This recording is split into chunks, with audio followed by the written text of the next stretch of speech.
All rights reserved, we reserve all rights.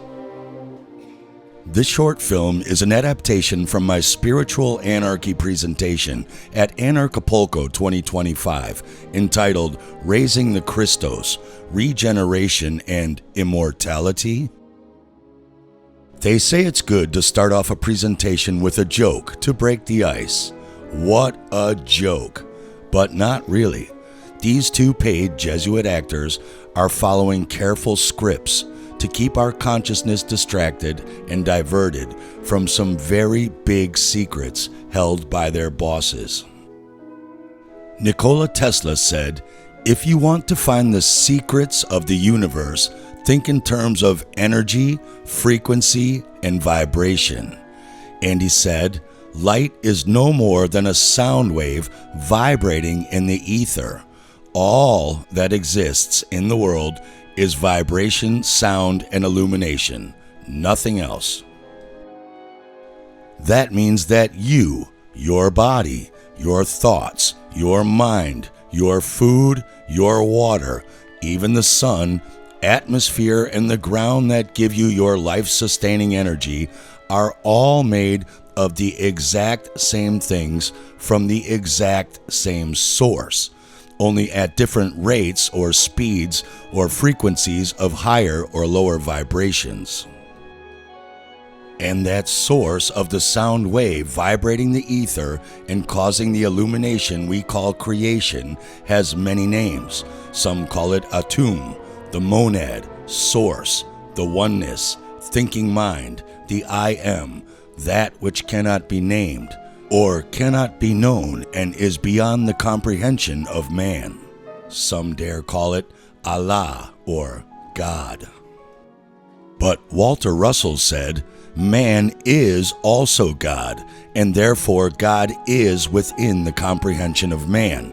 Man is mind. Man is matter. Mind and matter are one. God is mind. This is a universe of mind." He said, "God is thinking mind," or in Tesla's terms, thinking mind is the source of the vibrations in the ether causing sound and illumination, or what we call creation. And he says that light is no more than that sound wave vibrating in the ether.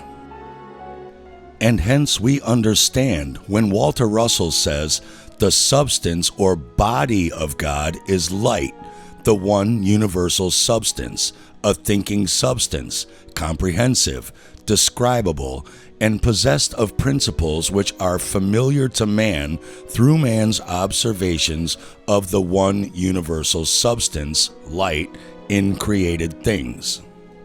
The substance of all created things is light.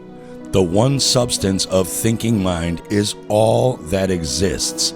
Mind is expressed in light, and light is the body of God.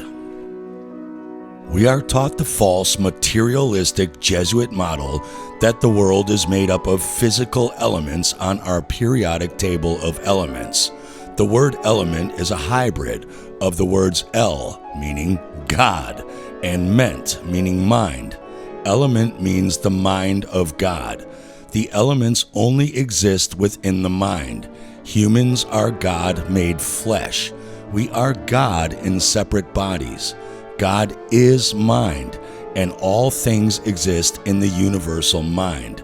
God is thinking all things into existence, and what we experience as existence is the electromagnetic spectrum of light, God's body.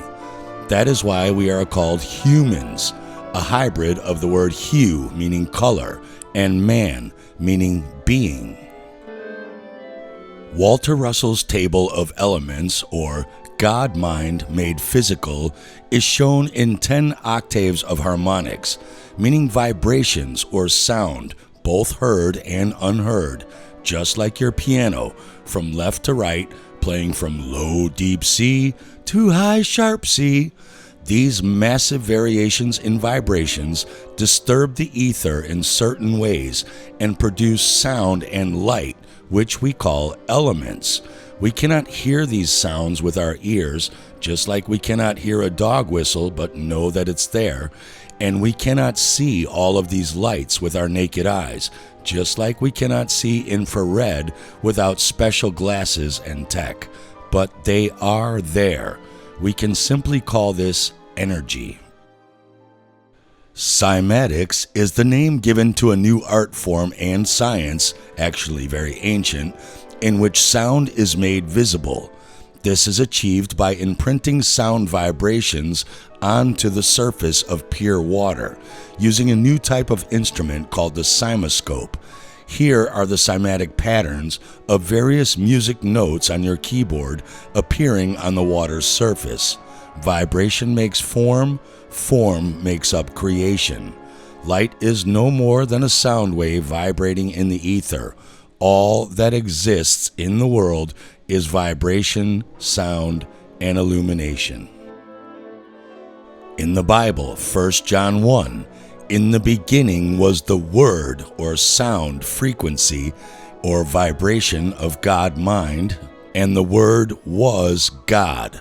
Genesis 1:2, the earth was formless and void, and darkness was over the face of the deep, and the Spirit of God moved upon the face of the waters, the ether. Genesis 1:3, and God said, "Let there be light," vibrations in the ether causing illumination and creation. The Egyptians said all is Atum or Atem, Atom, Adam, the primordial God who created himself and from which all else arose. All is the one, all is Atum.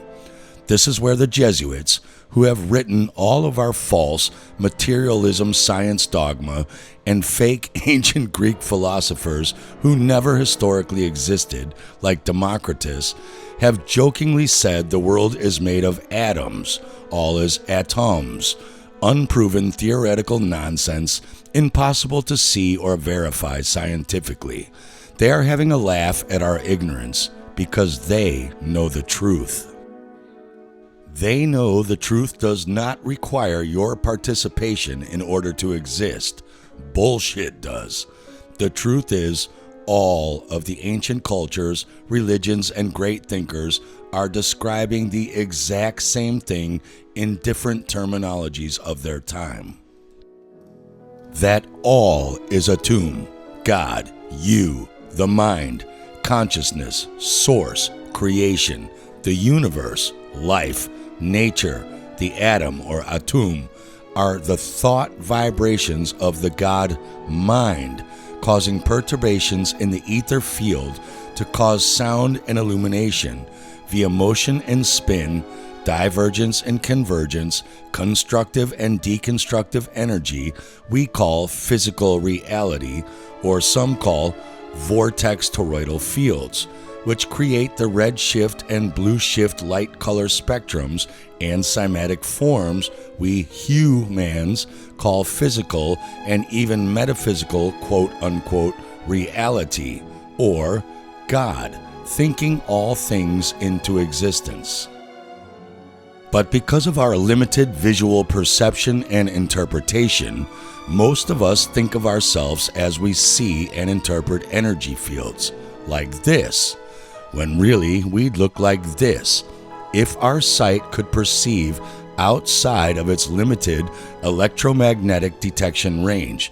Just like we can't hear a dog whistle, but our dogs provably can, with a much larger auditory sound vibrational perception range than we have.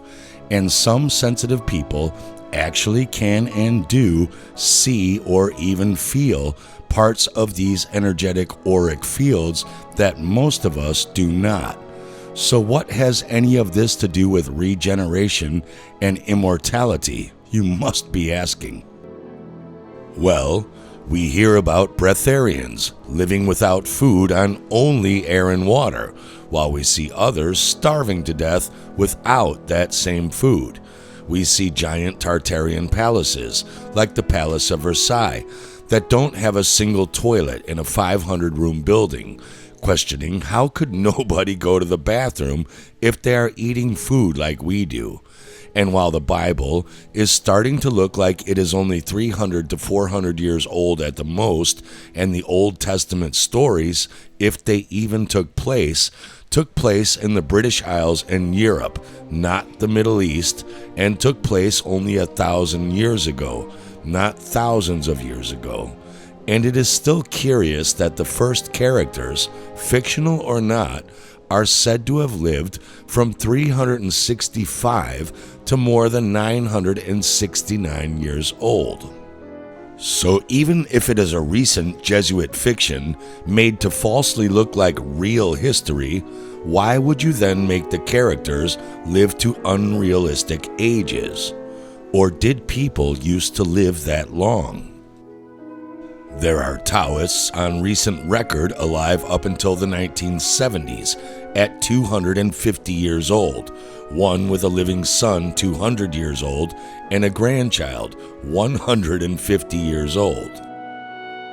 Yet we are told Jeanne Calment holds the world record at 122 and a half years old. Yes, she smoked and drank the whole time. And the average life expectancy today is 77.6 years for males, 83.8 years for females. So what do we not know that Jeanne Calment and this guy did know? All and the only thing that exists is vibration, sound, and illumination, or light. Hence, we are made of light energy, and we run on light energy. We can either get that energy from external physical sources, like eating food and converting that to energy through digestion, or even pure energy directly from others through emotional control dramas or energy vampirism, making people feel drained after interacting with us, because where their attention goes, energy flows. Or we can get it from both inside of our so-called physical body and our outer etheric energy or spirit body by alchemically transmuting both. So how does one do that? And what don't these starving kids or the rest of us know that is making us believe we are unable to do the exact same without external food or energy vampirism? If belief is a part of the mind, and we are all parts or extensions of the God mind in separate bodies, so we too co-think everything into existence and out of existence as individual parts of the one universal God mind, and our own mind beliefs are also the same vibrations that cause the perturbations in the ether that create sound and light. The only things that actually really exist, or what we call placebo and nocebo today, even in modern scientific terms, then is it just possible we only really need external source food as light energy until we are consciously disciplined and developed enough and able to both learn how to get, and more importantly, learn how to believe we can get that same exact energy elsewhere? Kundalini, breathwork, and prana energy circling exercises and disciplines cannot be taught to an infant or extremely young child any more than they can be taught to become a spiritual adept, a yogi, or a guru, even though they are ironically probably more spiritually pure already. Even if these disciplines are taught to an adult who can do these things, they still have to believe it, since mind vibrations create sound and light we call reality, or it won't work, or rather create that reality.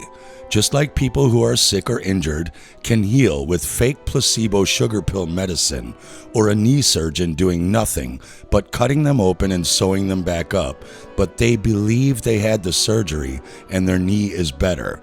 or how nocebo people with no traces of cancer in their body anymore can die of cancer anyway in 2 months if they believe their doctor who told them they had 2 months to live with no chance to heal.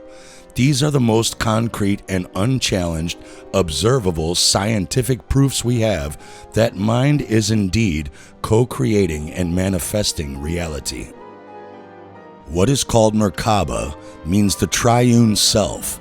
Mer means light, Ka means spirit, Ba means body. You will notice soul is not in there, and we will get to that shortly. So the royal science of Kabbalah means the science of how Ka, the metaphysical spirit, merges into Ba, the physical body. It is not evil, satanic, or some Jewish black magic. It's ancient Aryan Druidic knowledge from Ireland, Wales, and Scotland about how this realm really works. That said, Kung Fu Panda here totally disagrees with me and challenges that.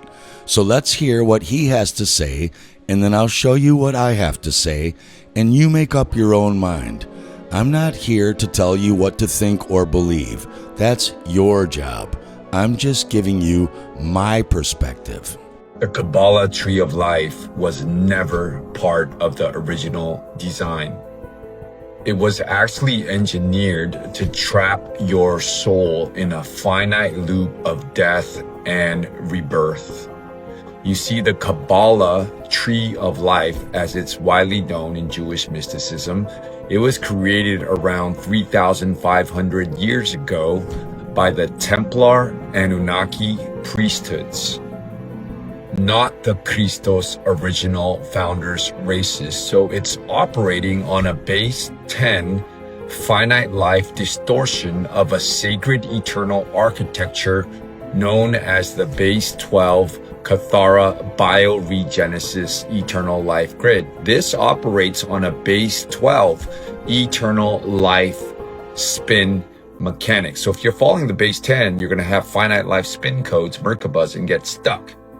In the original eternal life tree, Cathara grid, 12 spheres known as Shala form the complete energy body blueprint. The fallen Anunnaki removed sphere 8 and sphere 12 from the base 12, which correspond to the eternal spirit gateway and the God source connection, respectively. Now, without these two spheres, you lose your return path to source and enter a finite death, rebirth, recycling loop. So, the distorted Kabbalah system was intentionally seeded into spiritual teachings to disconnect you from direct source communion, Shala Sphere 8 communion, and reroute your energy into an inverted time matrix, feeding off of your life force while telling you it's divine. This is not just theology. It's frequency, physics, and math. The Kabbalah tree is a closed circuit. Your eternal spirit was born from a living, breathing, eternal source field that is base 12, not base 10. And it's time we stop climbing a tree that literally leads to nowhere, recycling of energy, and we return to the original blueprint of eternal life. Base 12, eternal life, bioregenesis, not biohacking. Kung Fu Panda, do you agree? It's a yes. Now, I love Kung Fu Panda as much as the next guy. As his master Sifu said, the greatest gift you can give yourself is to live in the present, which is why they call it the present. But here is another option. Harold Percival calls Mer, or light, the knower, as selfness and I-ness. Light is the body of God, and another name for God is the I Am. He calls Ka, the spirit, the thinker, as our reason and our rightness, and both of those are separate from Ba, the body, or what Percival calls the doer, as desire and feeling. We call Mer, the knower, our higher self, We call Ka, the thinker, our internal voice of reason, and we call Ba, desire and feeling, horny, hungry, greedy, angry. The aim of spiritual disciplines is to become a multi-dimensional being, not bound to just one reality, by neutralizing the duality of self by combining the upper metaphysical and lower physical self. The Merkaba is a celestial sphere to portray different planes of reality. It is a vehicle of ascension to connect our physical body to our spirit body in the astral plane and our light body in the mental or mind plane, or rather be able to move our consciousness between them at will, or even have awareness from all of them at once, kind of like being able to slip from here to a dream state instantly, or waking up in a dream state.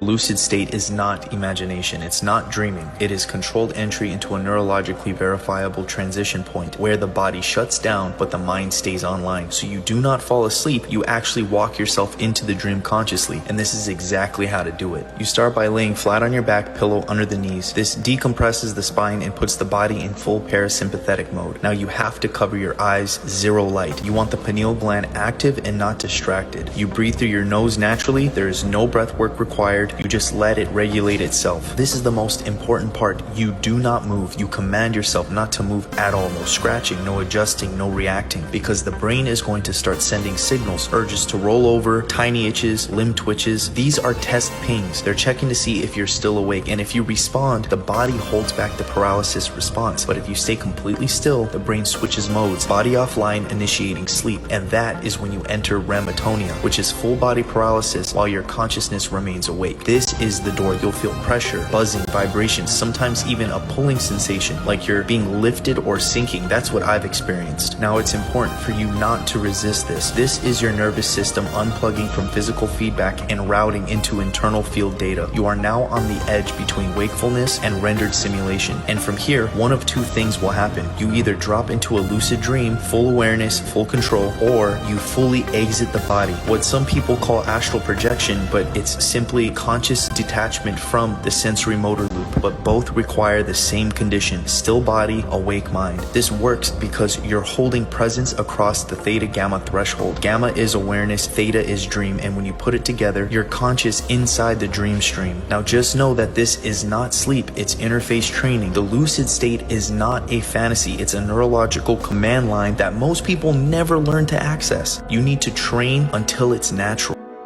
There are different planes of reality, each melting into the plane above and below it. The higher the plane, the more fluid and formless it is. The lower the plane, the more material and solid it seems. This should not be thought of geometrically or geographically as an up and down, as the diagram on the left shows. Many people look up in the sky when praying to God or Atum, but Atum is not just up there. All is Atum. It is everything and all around us. In fact, the word Egypt is an ancient Irish Galga, Chaldean Arabic, Hebrew word, all the same, meaning flesh or sex, the mother principle or spirit birth into the physical body. They knew this science and they taught it to the world, which is why the Jesuits and Masons transplant fake history to the Middle East, where these sciences were brought to, not originated from. Here is the known electromagnetic spectrum that we humans have instruments to detect, and it goes on infinitely in either direction, up or down, further than we can detect with technology. That little slice in the middle is the only light we can see with our physical eyes and not our mental third eye, aka imagination. All of those frequencies can exist at the same time in the same place. We just can't see most of it around us. Just like you can't see or hear the 100 radio station waves flying through your car all at once without using your crystal radio tuner to focus in on one and amplify it through the speakers. But the other station's waves are all there in your car too. You just aren't tuned into them. That is a good analogy for the planes or realms. The etheric plane of spirit, or energy, electricity, and magnetism, is said to have 1 foot in the astral world and 1 foot in our physical world. That is where we get the word either from, like either or. Either is ether. A good analogy, but not literally, is your dog can hear the dog whistle and you can't. But your dog can also hear the same things you can too. Your dog is between both frequency spectrums. Dogs and cats often freak their owners out by staring at a wall or empty room and getting agitated with their hairs standing up. They see or sense some entity you don't. You just see a wall. Your wall isn't there in that entity's frequency realm, but your pet is seeing or sensing both in the exact same place at the exact same time. We all have a ba or body for the doer, but we need to build a Merkaba vehicle to connect our consciousness to our non-physical Ka, astral spirit body, and Mer, mental light body, to move onto or about these higher planes and realms, either while alive and astral traveling, or having intentional out-of-body experiences, or after we pass on. Some Eastern traditions believe this is the way to liberate and escape reincarnation, or the karmic wheel of physical attachment, and repeatedly returning to this lower realm. One of the ways to do this is by raising the Christos and lunar germ in our body. This presentation is about what happens when you do raise the Christos and lunar germ. How to do that is way too long for this presentation and can be learned in these books: The Book of Wisdom, Parts 1 and 2, God-Man, the Word Made Flesh, The Tao of Health, Sex, and Longevity for precise, detailed instructions, Thinking and Destiny by Harold Percival, The Hearth Book, and The Zodiac and the Salts of Salvation. So what is breath, or to breathe? 3,500 years ago, if you believe our historical timeline, which I don't, the ancient Irish Druidic priests of Yesa Kriost, which in ancient Irish Galga, Chaldean Arabic, Hebrew, same language, Yesa or Jesus means the sun, or the portal where Kriost, the descent of spirit, comes into the body of man. Later, the Greeks made Christos mean only oil, covered in oil, or the anointed one, like Jesus, the anointed one. Spirit, or what Christians call the Holy Spirit, is Ka, the ether, which is the spirit plane of energy, electricity, and magnetism between the physical and non-physical astral planes. Breathe, or breath, is an anagram for ether and ba, spirit, into the body. Spirit is not to be confused with soul, as often is. In the biblical allegory for this science, Jesus was baptized of John in the river Jordan, the body's cerebral spinal fluids, Christ, the water and oil substance of the spinal cord, and became my beloved Son, in whom I am well pleased. John is not a name or historical character. It is a word, ionis, which means soul or fluids of the body, and not the ego or spiritual man. Even today, a slang for the bathroom is called the John, where we go to urinate out bodily fluids. So when the body dies, the fluids die and the body dries up. Thus, man loses his soul when he loses his body. When you sell your soul to the devil, it means you are choosing to do things that will make you die young and early. To prevent the loss of soul and flesh is the mission of the Son, or seed of God, or the Son of Man. Your body fluids, or your soul, is not eternal. Your spirit is. Only you can damn your soul, and only in this incarnation, by killing yourself young and early with riotous living, which finally brings us to regeneration and immortality. It is a fact that the basic fluids, John the Baptist, in all the body's glands is created in the brain, which is the first gland in the body. The cerebrum is the fountainhead of life, and within it is precipitated the mysterious semi-fluidic wax-like substance which is termed the gray matter.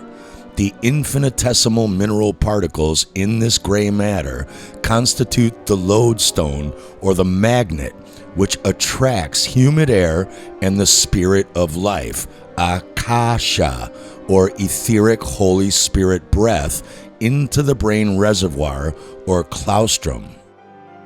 This is the claustrum. It secretes an oil once a month into your body that the ancients called the Christos or Christ.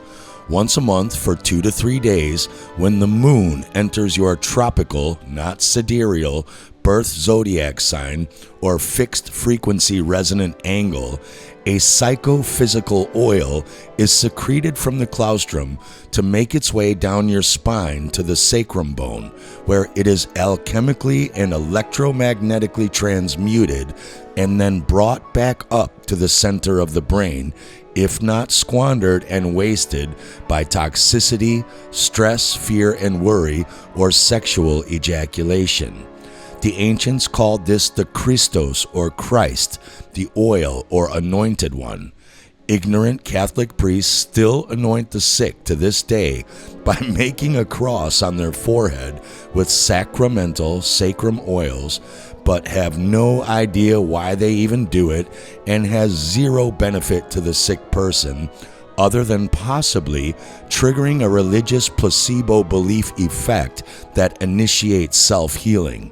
But the oil itself does nothing. You may as well stick sacred chewing gum on their forehead.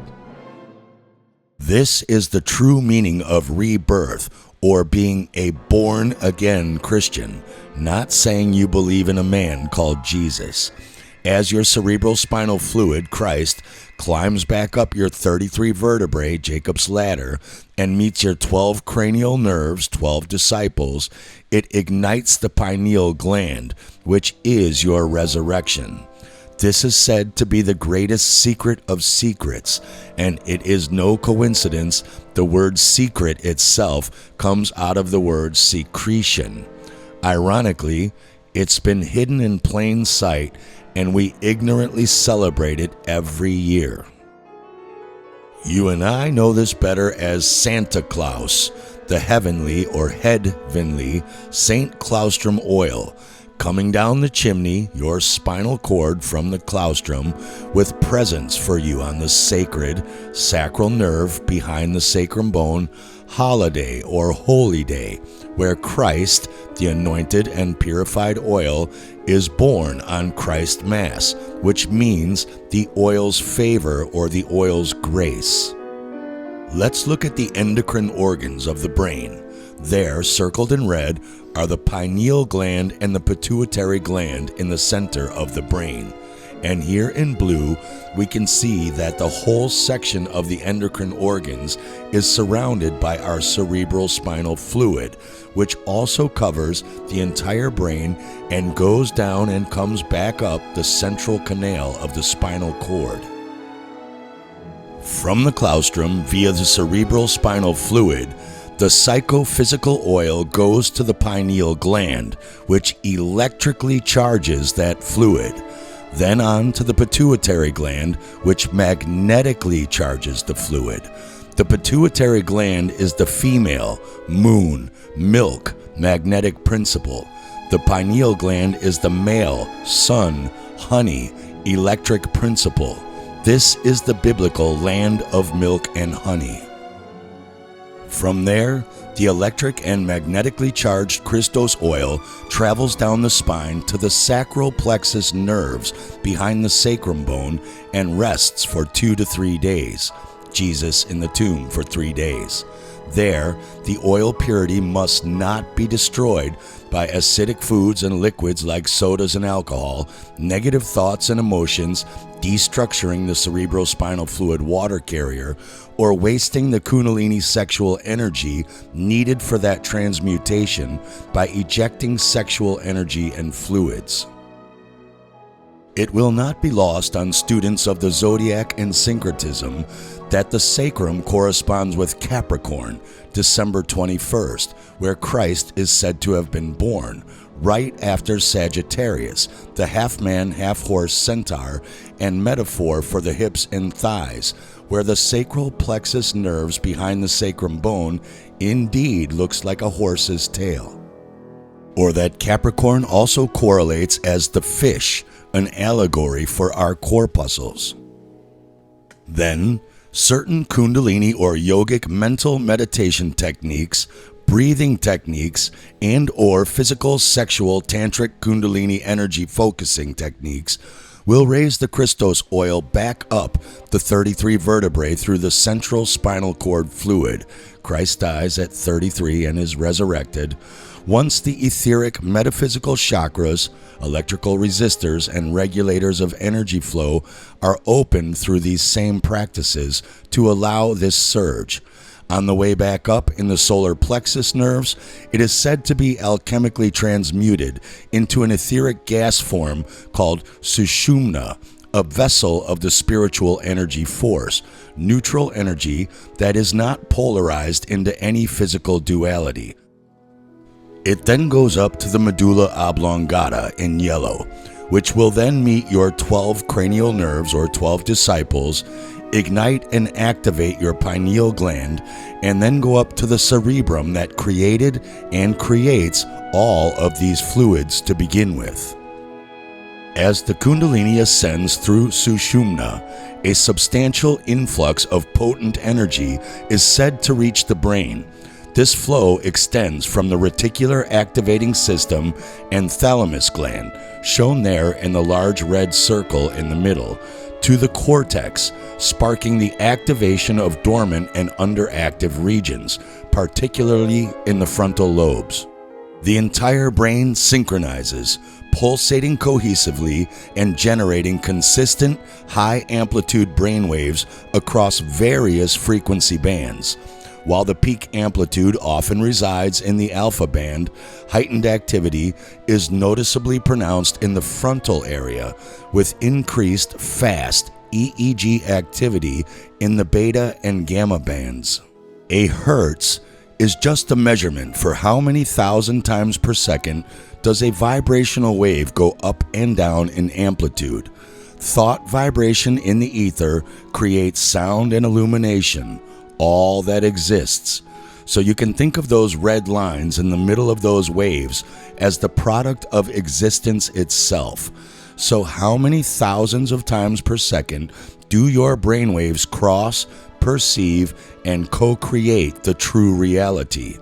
In beta, you now have so-called superhuman alertness, concentration, and thinking.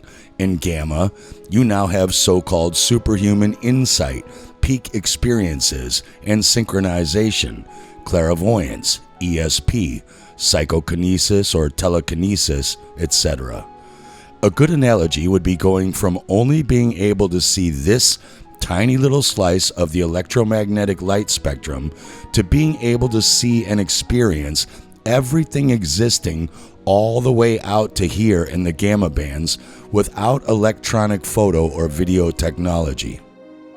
Many of us have seen this painting of the hand of God touching man, but have no clue this is what it secretly represents.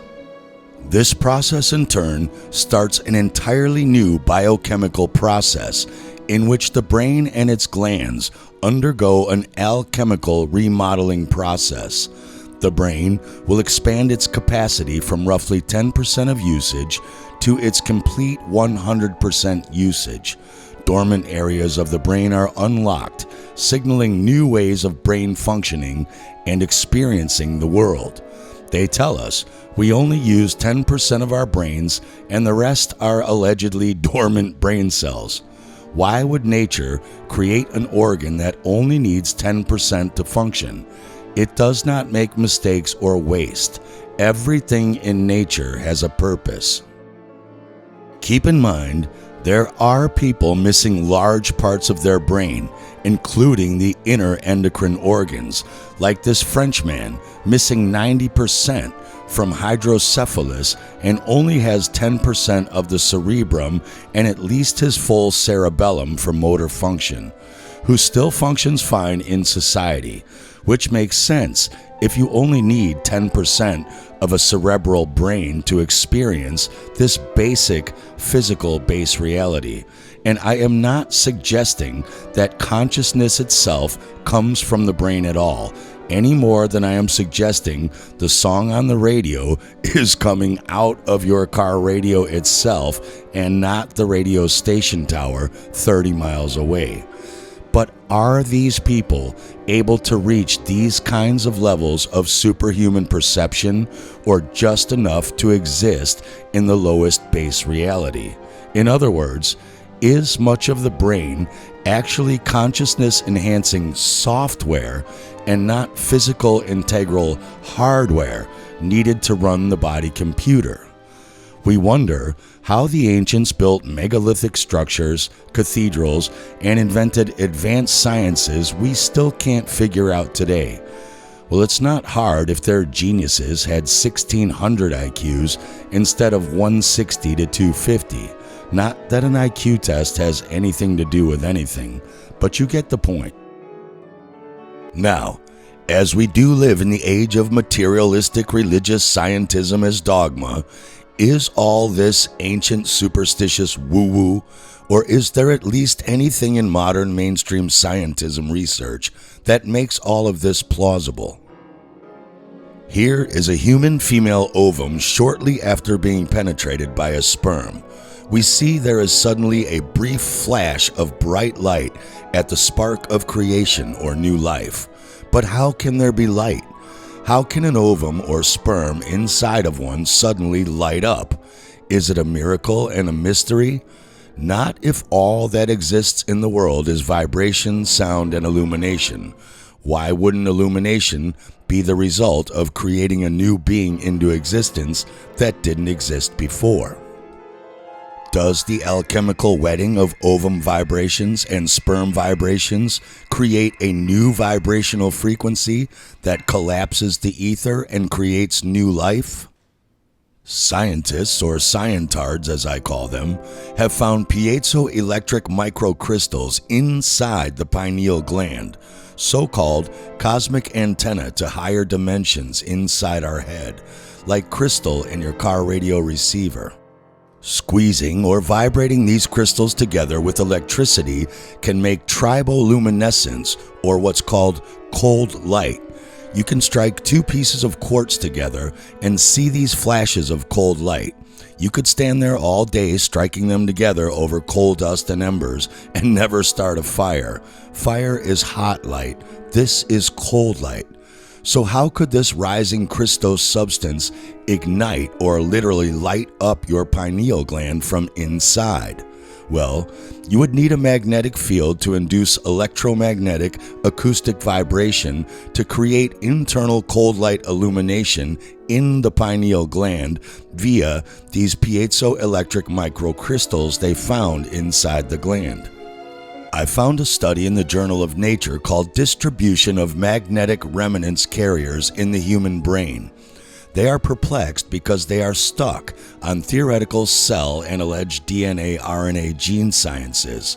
But they say, although the genetic expression for magnetite in the human brain is unknown, the MAML or mammal gene was found in all magnetite-producing magnetotactic bacteria and likely plays an important role in magnetite biomineralization.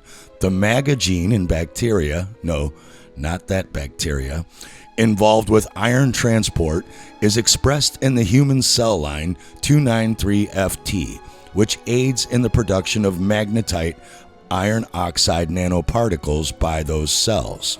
And that the median SIRM magnetizations for the olfactory bulb, pineal gland, and choroid plexus were over an order of magnitude or more than 10 times higher than those for the cerebral cortex.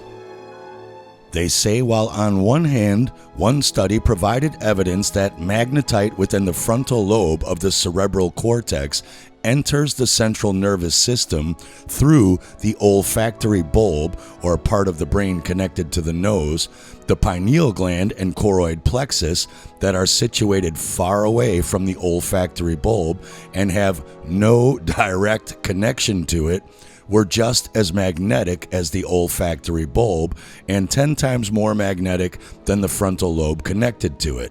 So higher magnetization itself does not seem diagnostic of magnetite absorbed from the environment. In plain English, they can't figure out why we have magnetite lodestones in our brain and think we must be inhaling it from the environment, but our noses aren't even connected to our inner endocrine organs of the brain, yet those organs have 10 times more magnetite than the cerebral cortex and frontal lobes. So how did it get there, and more importantly, why is it even there? Well, we know the choroid plexus, pineal gland, pituitary gland, and thalamus are there, but also the claustrum, where the infinitesimal mineral particles in the gray matter constitute the lodestone or magnet, which attracts humid air and the breath of the spirit of life, or ether, or akasha, or etheric Holy Spirit breath into the brain reservoir or claustrum, and starts this whole Christos process, and the other glands there complete the process. We know from biochemistry that air is the raw material for blood, and when it is drawn in, or rather breathed in, by the infinite alchemist, you, to the blood vessels, it unites with the philosopher's stone, or the body's mineral tissue salts, and alchemically creates blood, or the blood of the everlasting covenant. Slit your wrist and see how long you last without blood. Dr. George Carey and Inez Perry tell us the brain, or cerebrum, is the first and most important gland in the body, not organ. The essence it creates flows through all of the other glands, but each of those glands consecutively differentiates or alchemically transmutes or changes the qualities of its fluids. Remember, the body's fluids, including the oils, are the soul, and the mission or goal of the Son or seed of God or Son of Man is to prevent the loss of those fluids by returning them to the brain so it can continue the process of returning it to the other glands, on and on. This is the idea of regeneration and immortality.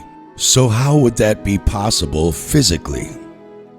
Well, the pineal gland transmutes brain SA fluids by producing melatonin, a hormone that rejuvenates red blood cells, corpuscles, and counteracts the aging process and prevents body systems from shutting down. I'd call that regeneration and immortality, and an important gland to keep going. The pituitary gland transmutes brain SA by releasing serotonin, a mood stabilizer, and a whole talk could be done on the detrimental health effects of constant anxiety, fear, anger, and negativity, so it keeps you in harmony with the environment and also plays a role in wound healing, so that's regeneration, and also toxin regulation through bowel control. And toxicity is the other main cause of so-called illness and death, and it also regulates appetite and digestion, which overeating or clogged intestinal or colon rot lead to most of the other main causes of illness and death. Also importantly, the thalamus gland releases dopamine, a chemical messenger that transmits signals in the brain and nervous system, alleged to control mood regulation, attention, or rather higher beta wave states instead of alpha wave states, also learning and motor control. Imbalances in dopamine, especially too much, can cause neurological and psychiatric disorders.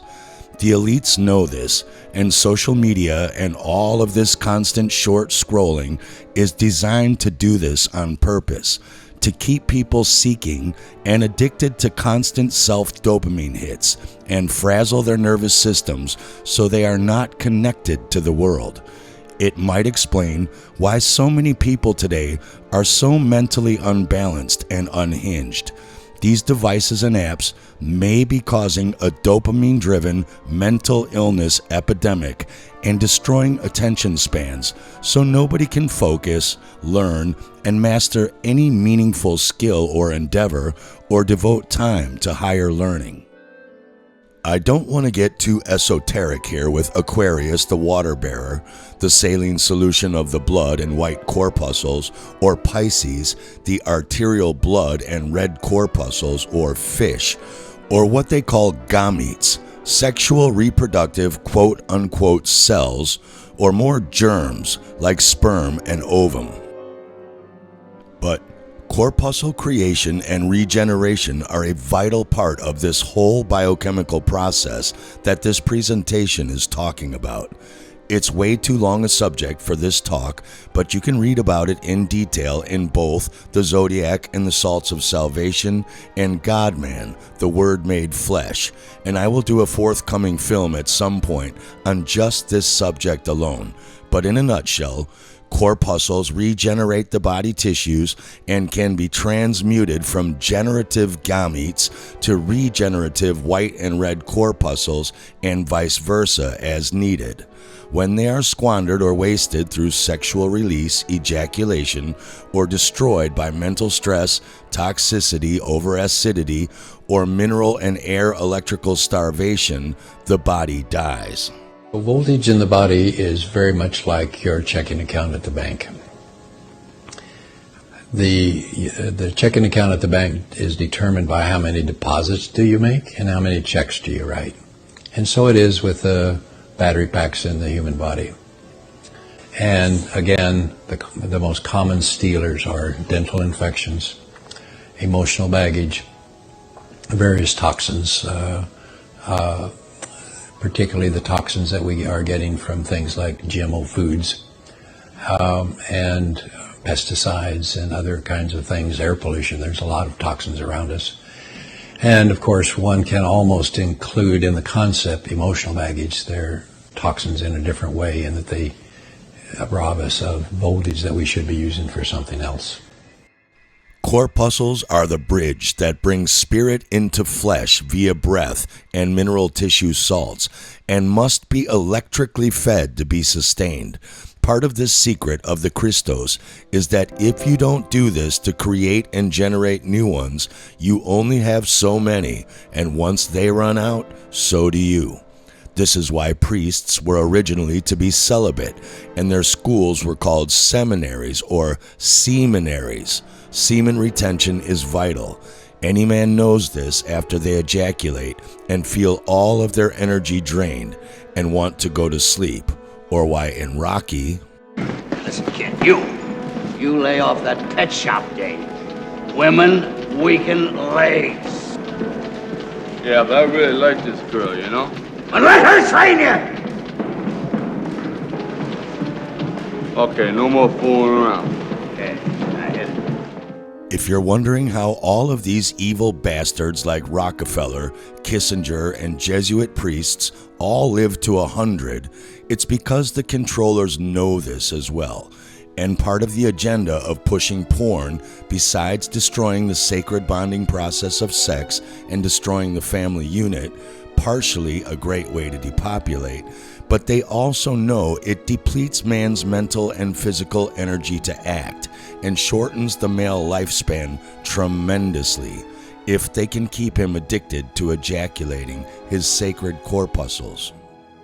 My brother Mike Winter of Alpha Vedic turned me on to Thinking and Destiny by Harold Waldwin Percival, who wrote about building an immortal body via merging what he called the solar and lunar germs or seeds through a very similar process to raising the Christos oil.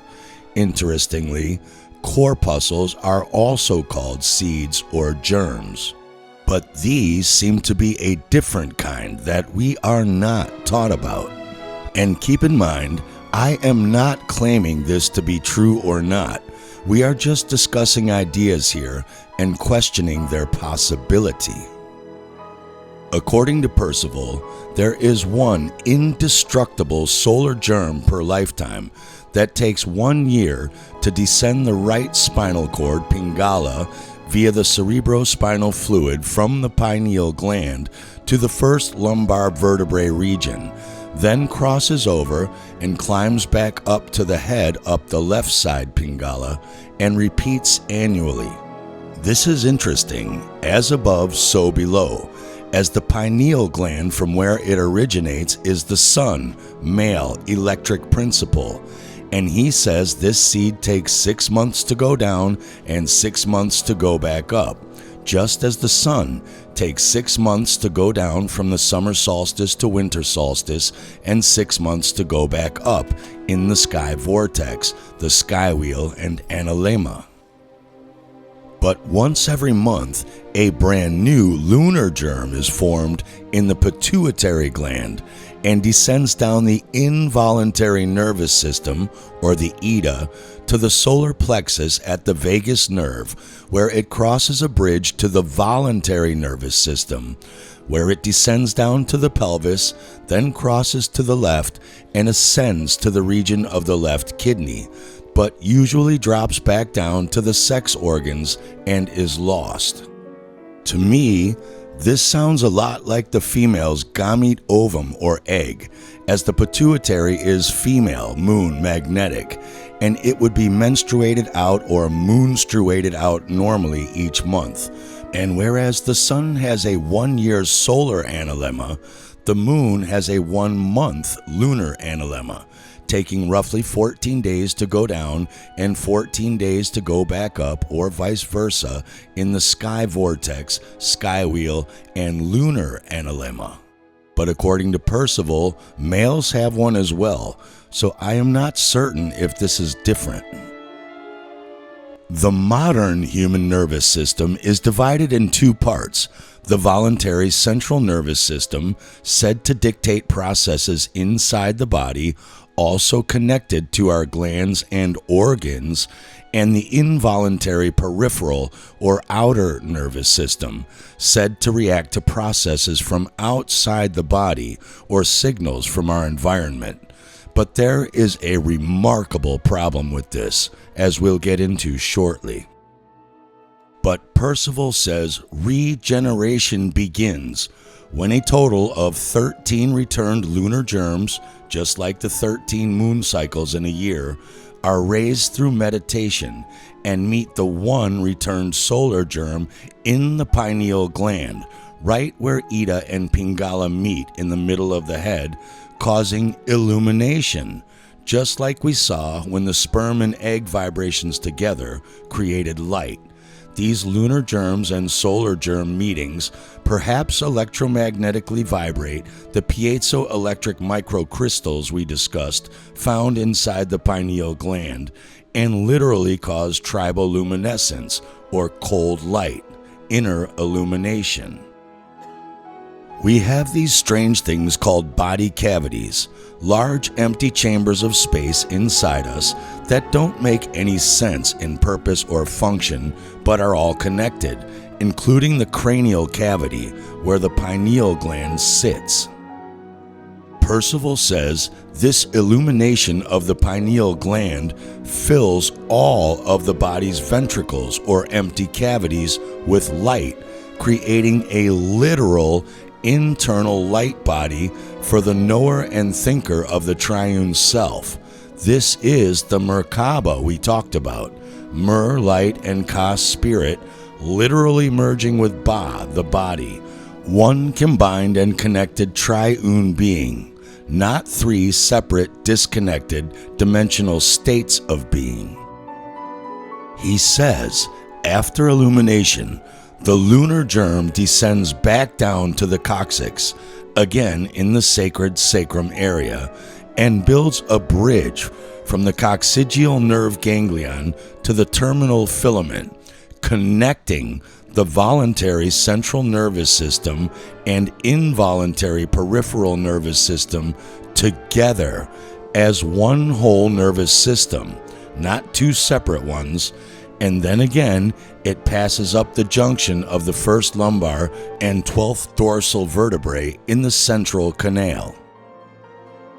Then, the present modern ganglia and nerve plexus of both nervous systems are greatly augmented or upgraded and literally grow and fill all of those empty body cavities that seem to have no point until now. The body at that time is then largely a body of nerves. There is no need then for generative, respiratory, circulatory, and digestive systems as they are now, as the organs at present serving those functions are then transformed and replaced by nerves. Then the body need not be sustained by the gross foods of this earth. Electricity is obtained by incoming nerve currents by way of the sense organs and their nerves only. The luminous internal brain ventricles are now able to charge currents with power from the internal triune self, as well as electricity from the external fields around us. Nature and spirit feed and energize the body, not food. And while theoretical electrons are just Jesuit atomism and materialism constructs, even Dr. Jerry Tennant understands that not just food, but our external environment is a source of sustaining energy or vibrational light and illumination, all that exists in the universe.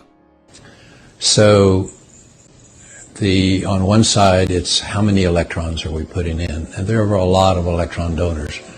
Electron donors can be getting out in the sun, can be walking barefoot in the grass. It can be leaning up your body up against a tree because the tree has electrons and will donate them to you. Hugging an animal.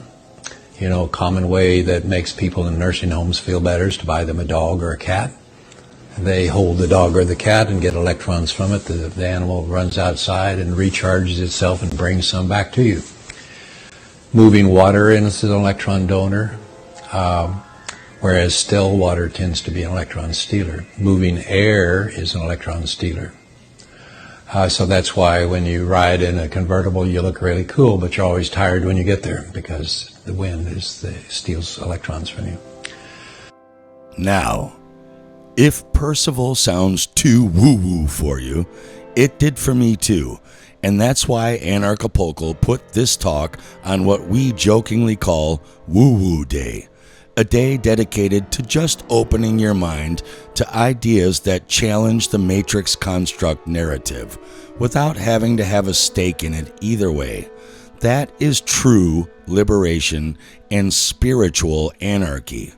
Only you own your mind, and it is yours and yours only to think and believe what you choose, never to be dictated by what the majority hive mind matrix tell you is the only way to think, or beware the consequences. But consider this.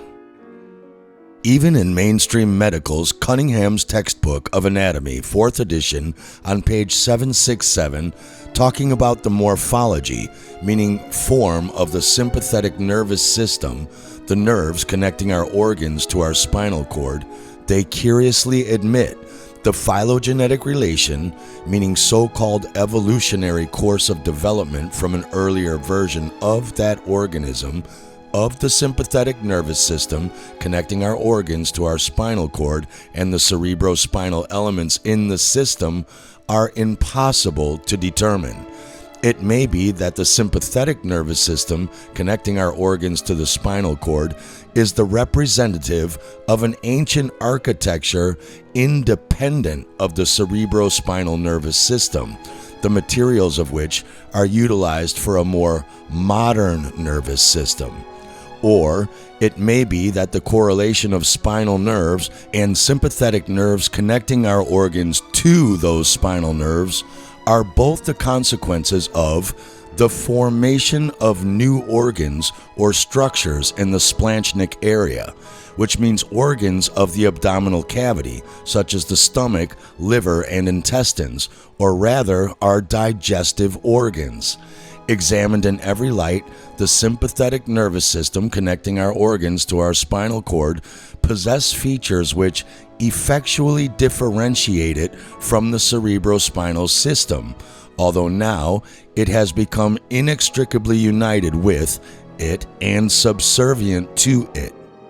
In plain English, our microevolution theory can't explain how or why these two systems could have possibly connected with each other unless our ancestors at some point did not have digestive organs for eating food because they didn't need to.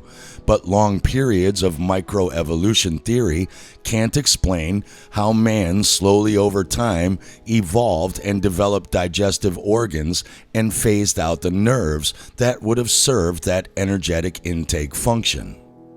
Percival said that the sternum bone is the vestigial remnants or remains of an old degenerate structure, or frontal remains of the nature column of the once perfect triune body man prior to the fall of the doer, or what the Bible calls the fall of man in the Adam and Eve parable in Genesis. The multiple allegories encoded in just that parable alone, taken in this context, could be another hour itself, but I'll just leave it at that for now. But I ask you again, is this all a joke, or is regeneration and so-called immortality a real thing? Aside from being run over by a truck or eaten alive, etc., if these states are possible, there is no reason to die of disease or so-called old age. But what has any of this to do with spiritual anarchy? This is called the Eye of Providence, or the all-seeing eye. Yes, it has been appropriated by the Illuminati as their symbol, just like the Nazis appropriated the ancient symbol of the Big Dipper circling the North Star Polaris to mark the solstices and equinoxes in the Northern Hemisphere. It does not make either sign evil or satanic. The all-seeing eye of providence is your mind's eye, said to be seated in your pineal gland. You can literally close your eyes and see whatever you want to see by imagining it without actually seeing it with your two physical eyes. It is the all-seeing eye because it can see whatever you want to visually imagine it seeing. In the Q&A session after I gave this presentation at Anarchapulco, a woman was extremely triggered that I was pushing demonic symbolism like the Eye of Providence and the Baphomet. I asked her why she thought the Baphomet was demonic. Who told her that? She said, "Look at it, it's clearly demonic." She wouldn't even look at or talk to me the rest of the conference. Some of you watching may be having the same reaction right now, and that's okay, I understand that.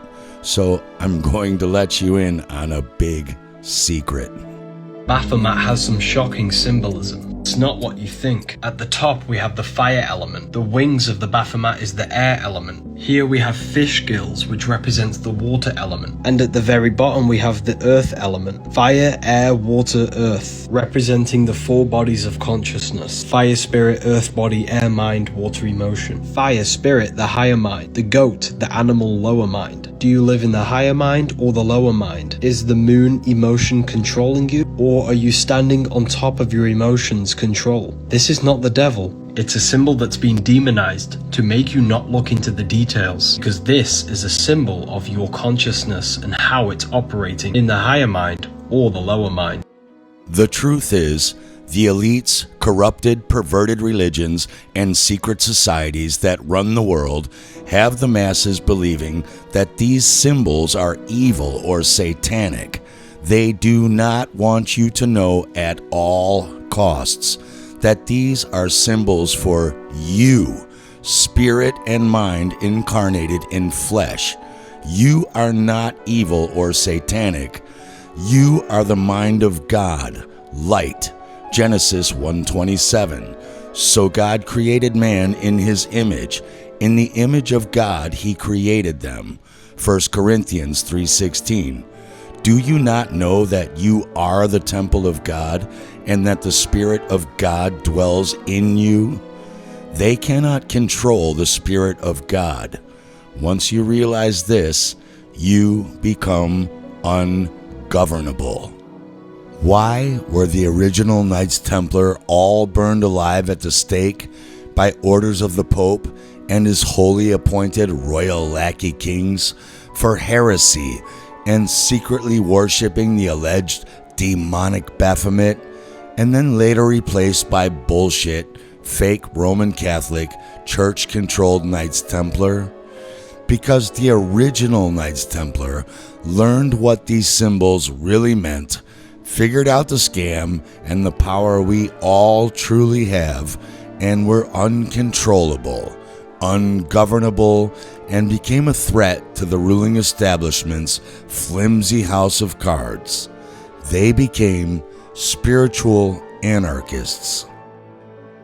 Remember, Tesla said, "Light is no more than a sound wave vibrating in the ether. All that exists in the world is vibration, sound, and illumination, or light." Walter Russell said, "God is thinking mind, and the body of God is light, the one thinking universal substance." Genesis 1:3 said, "And God said, 'Let there be light,' and here you are." So are you going to start acting like it, or are you just going to let these satanic loser dickwads walk all over you?